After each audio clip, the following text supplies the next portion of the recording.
The doorbell echoed like a desperate heartbeat through the marble halls of the grand estate.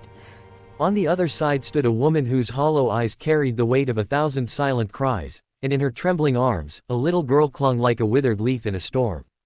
Her clothes were frayed, her cardigan dotted with tiny holes, and her face bore the fatigue of someone who had walked too far for too long, not just across miles, but across battles, regrets, and empty nights.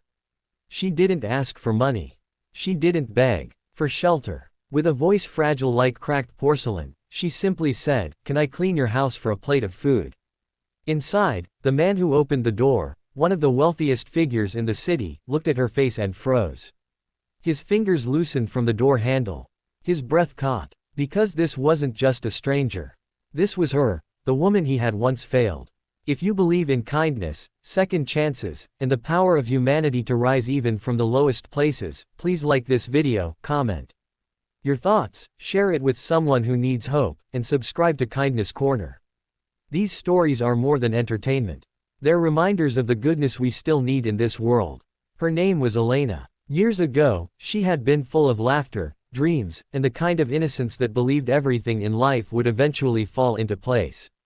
But life, she learned, didn't always reward the kind-hearted. After marrying young to a man who promised stars and delivered scars, she found herself abandoned with a toddler and a hospital bill she couldn't pay. One by one, her lifelines unraveled. Her job, her apartment, her friends who slowly drifted away when help became routine. Eventually, she was sleeping on a church bench with her daughter cradled tightly in her arms, whispering fairy tales into the wind just to drown out the growl in her child's stomach.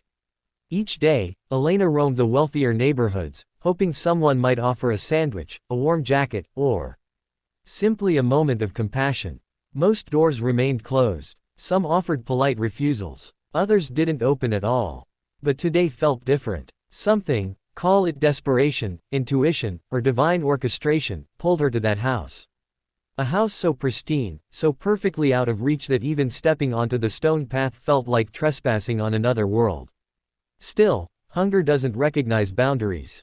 She knocked inside. Liam Whitmore had just returned from a board meeting that had secured a $20 million contract. The media called him a visionary.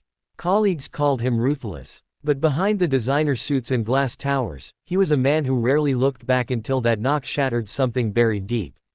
When he saw Elena standing there, his eyes widened. Time folded inward. His thoughts scattered. Because years ago, before money and mergers, before marble floors and media praise, he had known her.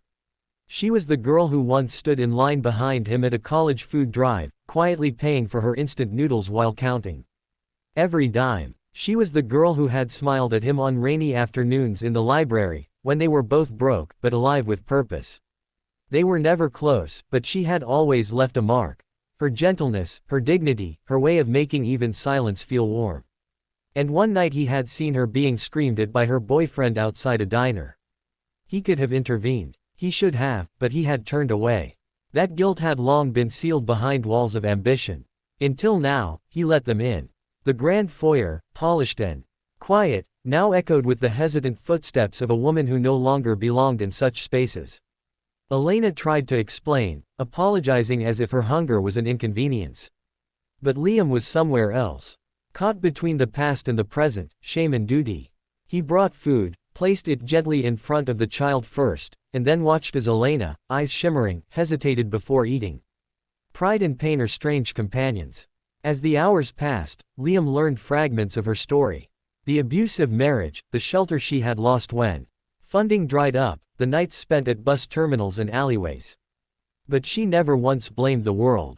She simply said it's just what happened. Her resilience was louder than any pity. The next morning, Liam did something uncharacteristic. He canceled his meetings. He found a guest room and quietly placed a pair of new clothes, a toothbrush, and a folded note that read, "Stay as long as you need." Elena cried silently as she read it, clutching her daughter closer. It wasn't just a better food. It was acknowledgement. It was dignity. But the world doesn't change overnight. Trust had to be rebuilt. Elena struggled with the guilt of accepting help, afraid it was conditional. Liam struggled with guilt of another kind, that he had risen so high while people like Elena had fallen unnoticed. Slowly, they talked more. Elena began helping around the house, not out of obligation, but out of purpose. She cleaned, organized, cooked small meals.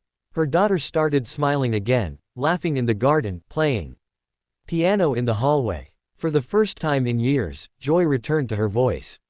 One afternoon, Liam returned from a charity gala and found Elena sitting by the window, sketching a little garden design. She once studied architecture before her world collapsed. He encouraged her to draw again. She resisted at first, but soon her designs were adorning the walls of his office.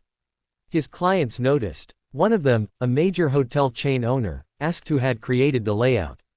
Liam pointed to Elena. That single referral turned into a freelance project. That project turned into 3 more. And within a year, Elena was running her own small design consultancy from a laptop Liam had gifted her on her birthday. But the most touching moment came on a cold December morning. Elena came to Liam holding an envelope. She had saved enough for a small apartment. "You've done more than I could ever repay," she whispered. Liam held the envelope, but didn't open it. Instead, he walked her and her daughter to the front of the house where a fresh sign read Whitmore Foundation for Women and Children. It was Elena's idea, a shelter, a support system, a place where no mother would ever have to beg for food in exchange for dignity.